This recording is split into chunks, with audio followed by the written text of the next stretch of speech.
Shalom Ibu Bapak, dalam gemar membaca Alkitab setiap hari GKJ Nusukan, kita tentu sudah menelusuri membaca beberapa kitab di dalam perjanjian baru. Hari ini kita akan memperhatikan beberapa hal yang unik menarik dari kitab Kolose. Kitab Kolose itu merupakan kitab yang ditulis Rasul Paulus dari dalam penjara. Kemungkinan ketika berada di Roma sekitar 60 sampai 62 Masehi. Meskipun di dalam penjara, di dalam keterbatasan, tetapi suratnya penuh dengan pengharapan dan kemuliaan Kristus. Itu yang pertama. Yang kedua, ditujukan kepada jemaat yang kemungkinan belum pernah dikunjungi Paulus.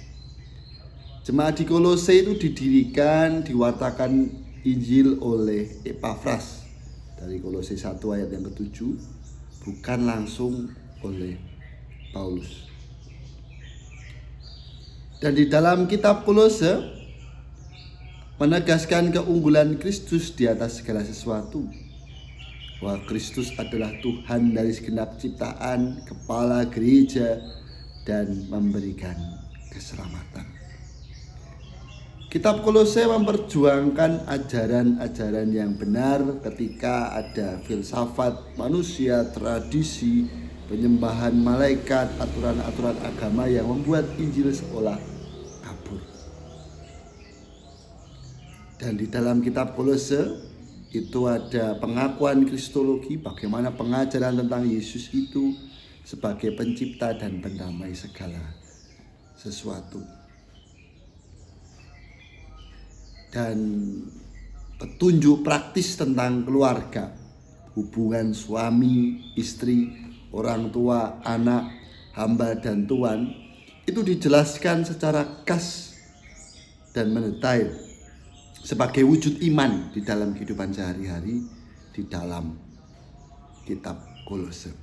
Kita bisa membacanya dari Kolose 3 ayat 18 sampai Kolose 4 ayat yang pertama. Sehingga ada identitas baru sebagai orang percaya yang hendak dimunculkan.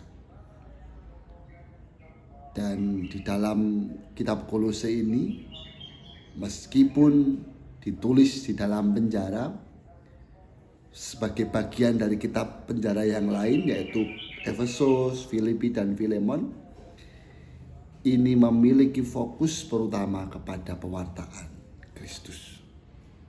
Itu tadi beberapa hal, catatan-catatan pembacaan kita bagi kita yang membaca kitab Kolose. Dalam gemar membaca Alkitab, kiranya kegemaran kita itu senantiasa menumbuhkan harapan dan pengenalan kita akan firman Tuhan. Tuhan memberkati.